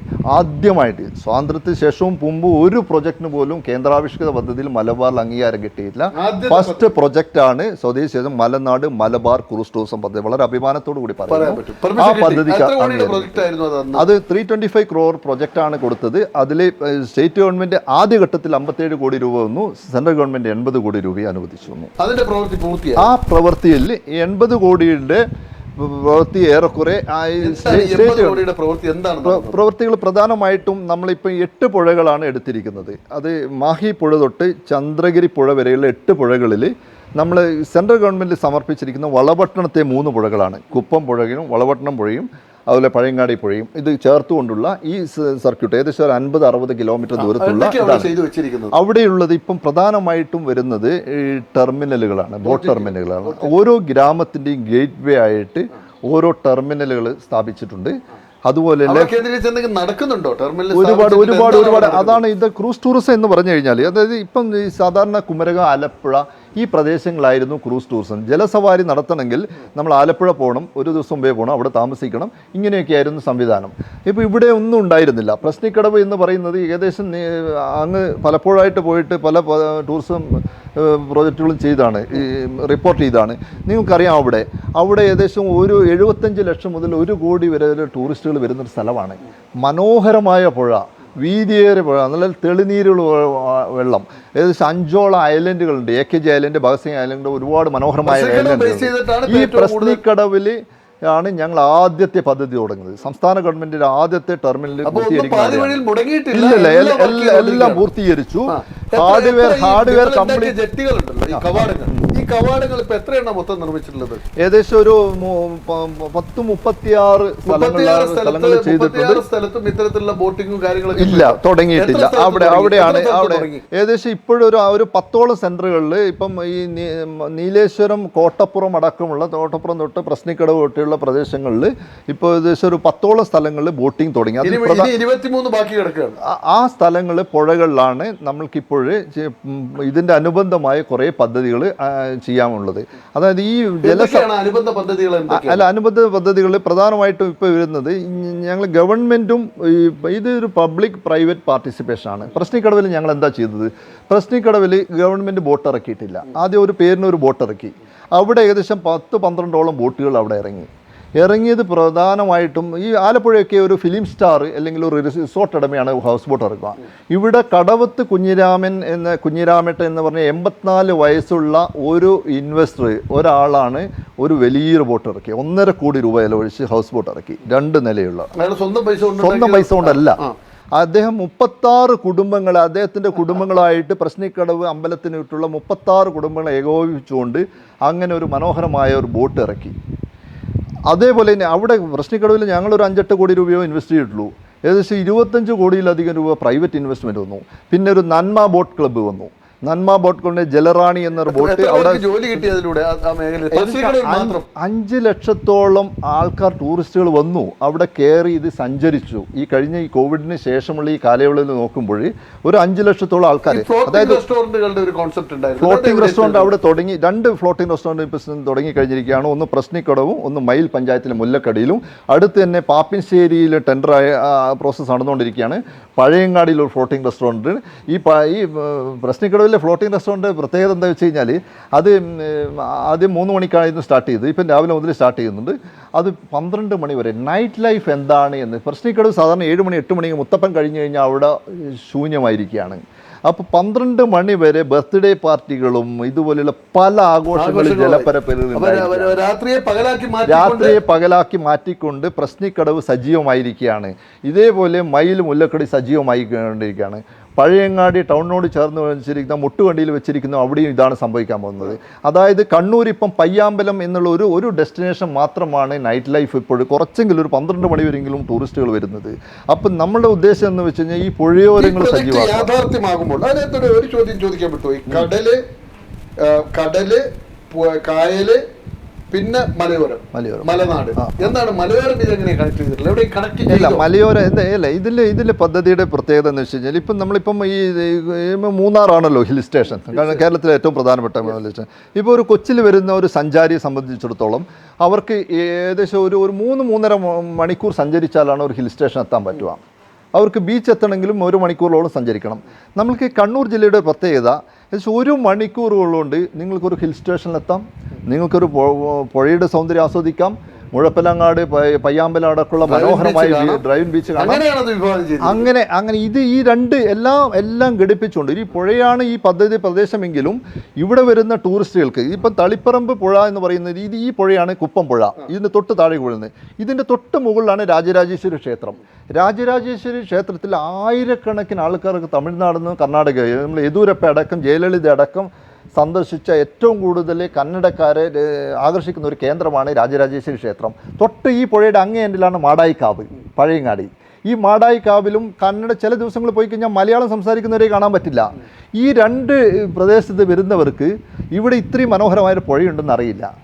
ഞങ്ങൾ കാണിച്ചു കൊടുത്തിരിക്കുന്നത് നിങ്ങൾ ഈ അമ്പലത്തിൽ നിന്ന് നടന്ന് താഴെ ഇറങ്ങിയ കുപ്പം ബോട്ട് ജെട്ടിയുണ്ട്, തൊട്ടപ്പുറത്ത് മംഗലശ്ശേരി ബോട്ട് ജെട്ടിയുണ്ട്. മംഗലശ്ശേരി എന്ന് പറയുമ്പോൾ പട്ടും വയലാണ്. പട്ടും ഏറ്റവും മനോഹരമായൊരു വില്ലേജാണ്. തൊട്ടപ്പുറത്ത് ഏഴോമാണ്, ഈ നേരെ കാണുന്ന ഏഴോമാണ്. ഏഴോം എന്ന മലബാറിൻ്റെ അക്യാബ് എന്ന് പറയുന്ന കൈപ്പാട് കൃഷിയുടെ കേന്ദ്രമാണ്. ഏഴോം 1, 2, 3 എന്ന് പറയുന്ന ജൈവ നെൽവിത്തുകൾ ഉൽപ്പാദിപ്പിച്ചെടുത്തൊരു ഗ്രാമമാണ്. ഡോക്ടർ വനജയെ പോലുള്ള ആൾക്കാർ അത് GA ഇൻഡിക്കേഷൻ കിട്ടിയൊരു പ്രദേശമാണ്. ഇതൊന്നും നാട്ടുകാർ അറിയുന്നില്ല സാർ. നിങ്ങൾ നോക്കിക്കോളൂ, ഈ പുഴയിലൂടെ സഞ്ചരിക്കുമ്പോൾ താങ്കൾ ഒരു ദിവസം ഇതിലൂടെ സഞ്ചരിക്കണം. നമ്മൾ കേരളത്തിലൂടെ പോയി കഴിഞ്ഞാൽ ഒരു വീട് കാണാൻ പറ്റും, ഇല്ലേ, ഒരു തെങ്ങ് കാണാൻ പറ്റും. പക്ഷേ കുപ്പം പുഴയിലൂടെ പോയി കഴിഞ്ഞാൽ കണ്ടലുകളുടെ പച്ച എന്ന് പറഞ്ഞാൽ 1000 ഭംഗിയുള്ള 1000 നിറത്തിലുള്ള പച്ചകൾ കാണാൻ പറ്റുന്ന വെറും കണ്ടലുകൾ മാത്രം പറ്റുന്ന അത് കേരളമാണെന്ന് നിങ്ങൾക്ക് തോന്നില്ല. ഈ മനോഹരമായ ദൃശ്യം നമ്മൾക്കൊരു ടൂറിസ്റ്റുകളെ കാണിക്കാതെ കോടീശ്വരന്മാരായ ഭക്തർ ഇവിടെ പിലിഗ്രിമേജ് ടൂറിസത്തിൻ്റെ ഭാഗമായിട്ട് ഇവിടെ വരിക, രാജരാജേശ്വര ക്ഷേത്രത്തിൽ വന്നിട്ട് തൊഴുതിട്ട് പോവുകയാണ്. അവർക്ക് തുടങ്ങിയോ ഈ ആളുകളൊക്കെ? ഇത് ഈ പുഴയിലൂടെ ഇപ്പം 2 ഹൗസ് ബോട്ട് കൊക്കക്കോസ്റ്റ എന്ന് പറഞ്ഞ തളിപ്പറമ്പിലെ സാധാരണക്കാരായ 50 ചെറുപ്പക്കാർ കൂടിയിട്ട് ഓരോ ലക്ഷം രൂപ ഇട്ട് ആദ്യം നമ്മുടെ ഈ മലബാർ ടൂറിസം പദ്ധതി അൽഫോൻസ് കണ്ണന്താനം തറക്കല്ലിട്ടപ്പോൾ ഇവിടെ കുപ്പത്ത് വെച്ച് തറക്കല്ലിട്ടതിൻ്റെ പിറ്റേ മാസം ഇവിടെ ബോട്ട് ഓടാൻ തുടങ്ങി. ആവേശത്തിൽ അവർ ബോട്ട് ജെട്ടിക്കൊണ്ടൊന്നും കാത്തിരുന്നില്ല. നമ്മുടെ ഈ പ്രൊജക്ട് താങ്കൾ വിഭാവനം ചെയ്ത രീതിയിൽ പൂർത്തിയാകുമ്പോൾ എന്തൊക്കെ മാറ്റങ്ങളാണ് ഉണ്ടായത്? അല്ല, ഞങ്ങൾ ഇവിടെ എന്താ സാർ, ഇവിടെ എന്താ വെച്ച് കഴിഞ്ഞാൽ കൃഷി എന്ന് പറഞ്ഞാൽ നെൽകൃഷി ഒരു നഷ്ടമാണ്. മത്സ്യം, ഈ പുഴയിലുള്ള മത്സ്യം പിടിക്കാൻ ഇവിടെ ആളില്ല. കാരണം മത്സ്യം പിടിച്ചു കഴിഞ്ഞാൽ 100 രൂപ 150 രൂപയ്ക്കാണ് വിൽക്കുന്നത്. ഇതേ മത്സ്യം കണ്ണൂരിലെ റാന്തലെത്തുമ്പോൾ 1000 രൂപയായി. പുഴ മത്സ്യം ഭയങ്കര ഡിമാൻഡുള്ള സാധനമാണ്. പക്ഷേ ഇവിടുത്തെ പുഴ മത്സ്യം പിടിക്കുന്നവന് ഈ പ്രോഡക്റ്റിന് വിലയില്ല.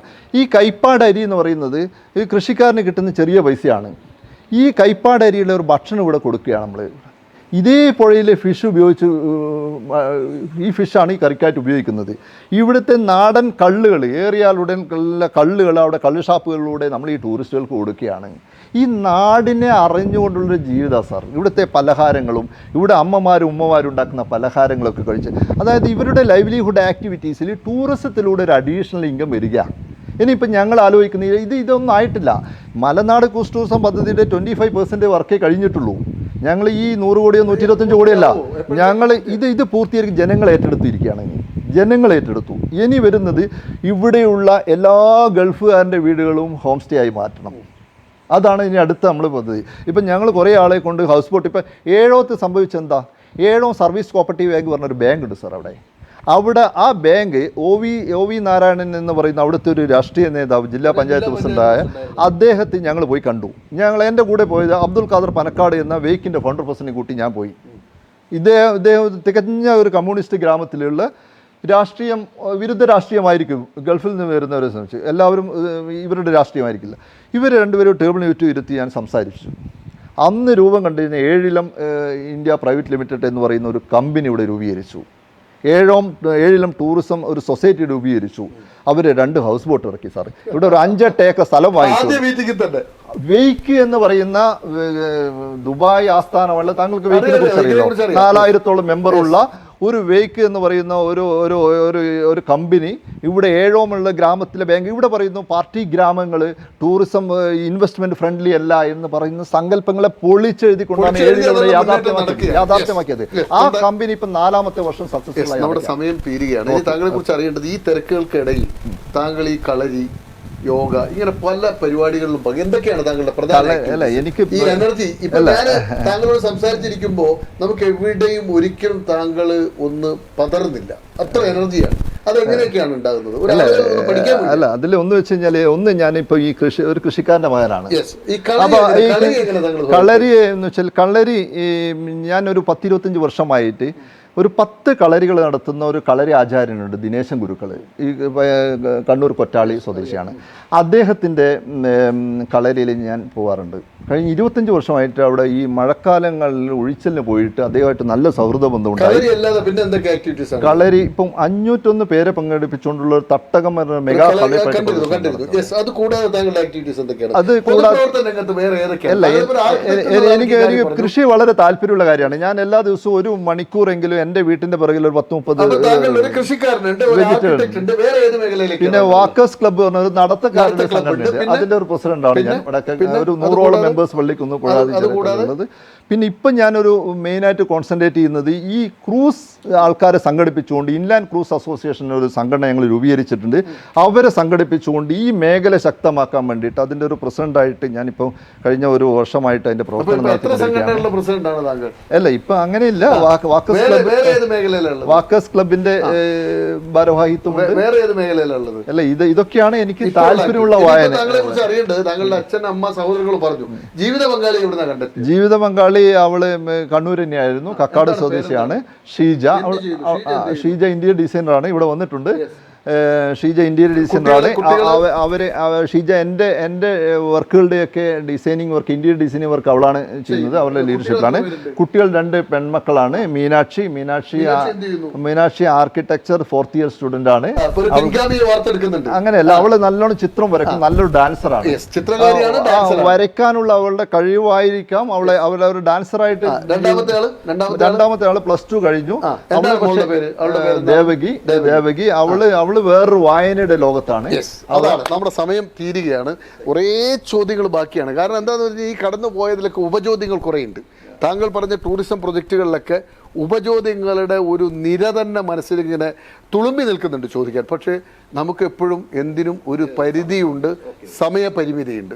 വളരെ ഊർജ്ജസ്വലമായ ഒരു എപ്പിസോഡാണ് ഇപ്പോൾ പ്രേക്ഷകർ കണ്ടുകൊണ്ടിരിക്കുന്നത്. കാരണം എന്താണെന്നറിയോ, ഇങ്ങനെയൊക്കെ പറയാൻ നമ്മുടെ നാട്ടിലെ ആളുകളുടെ എണ്ണം കുറവാണ്. ഇപ്പം ടൂറിസത്തെക്കുറിച്ച് പറഞ്ഞു വന്നപ്പോൾ ഒരു ഒഴുക്കാണ് ഉണ്ടായത്. ഒരു ഡാം തുറന്നാൽ എങ്ങനെ ഉണ്ടാവും, ആ ഒരു ഒഴുക്കാണ് നമ്മൾ കണ്ടത്. ഞാൻ ഇടയ്ക്കിടയ്ക്ക് കയറി ഇങ്ങനെ ബ്ലോക്ക് ചെയ്തതിൽ ഇങ്ങനെ നീണ്ടുപോകും, സമയം നമുക്ക് കിട്ടൂല. അപ്പം അങ്ങനെ ഒഴുക്കിൽ ഒരു നാടിൻ്റെ വികസന സ്വപ്നങ്ങൾ മനസ്സിൽ കൊണ്ടു നടക്കുക എന്നുള്ളത് അപൂർവം ചില മനുഷ്യരിലേ നമ്മൾ കാണും. നമ്മുടെയൊക്കെ ചിന്ത എന്താ, എല്ലാം നമുക്ക് വന്നു ചേരും, എല്ലാവരും എല്ലാം കൊണ്ടുവന്ന് തരും, ഇത് ആസ്വദിക്കേണ്ടവർ മാത്രമാണ് നമ്മൾ എന്നതിനപ്പുറത്തേക്ക് ചിന്തിക്കാൻ നമ്മളെ പ്രേരിപ്പിക്കുന്നത് മധുകുമാറിനെ പോലുള്ള മനുഷ്യരാണ്. അദ്ദേഹം കുറേ സംഘടന, ദിനേശൻ ഗുരുക്കളെ പറഞ്ഞു, അബ്ദുൽ ഖാദർ പണക്കാരനെ കുറിച്ച് പറഞ്ഞു, 80 കിലോമീറ്റർ സഞ്ചരിച്ച ഉദ്യോഗസ്ഥരെ കുറിച്ച് പറഞ്ഞു, 6 MLA ഒത്തുചേർന്ന കഥ പറഞ്ഞു. അങ്ങനെ കടന്നു പോകുന്ന ഓരോന്നും നമുക്ക് നൽകുന്നൊരു പാഠമുണ്ട്. ഈ റോളിൽ നമ്മളും വരണം. നമുക്കും കുറേ കാര്യങ്ങൾ ഈ സമൂഹത്തിന് വേണ്ടി ചെയ്യാനുണ്ട്. എന്നാലേ നമുക്കിത് ആസ്വദിക്കാനുള്ള അർഹതയുള്ളൂ. അപ്പോൾ നമുക്കെല്ലാം റോളുണ്ട്. പറഞ്ഞല്ലോ അദ്ദേഹം, ഒരു ഗ്ലാസ് കള്ള് പോലെ എടുത്തു തരുന്ന കഥയും, പുഴയിൽ നിന്നും മീൻ പിടിക്കുന്ന കഥയും, കുറേ 10-100 പേര് ചേർന്ന് 74 വയസ്സുള്ള ഒരാൾ 100 പേരെ ചേർത്ത് അല്ലെങ്കിൽ 50 പേരെ ചേർത്ത് ഒരു ഹൗസ് ബോട്ട് ഇറങ്ങും. ഇതൊക്കെ നമുക്ക് എല്ലാവർക്കും ചെയ്യാം. ഒരു മനസ്സ് വേണം. ആ മനസ്സൊരുങ്ങാൻ നല്ലൊരു ടൂറിസം, ഇനിയും വിപ്ലവകര മാറ്റങ്ങൾ ടൂറിസം രംഗത്ത് ഉണ്ടാക്കാൻ പ്രേക്ഷകരെ നിങ്ങൾ ഓരോരുത്തരും തയ്യാറാകണം. അതിനുള്ള ചെറിയൊരു തുടക്കം ഈ എപ്പിസോഡിലൂടെ ഈ എപ്പിസോഡ് നിങ്ങളിലേക്ക് സമർപ്പിച്ചുകൊണ്ട് തുടങ്ങുകയാണ്. പ്രേക്ഷകർക്കും ഒപ്പം മധുകുമാറിനും സക്സസ് സ്റ്റോറിയുടെ നന്ദി, നമസ്കാരം.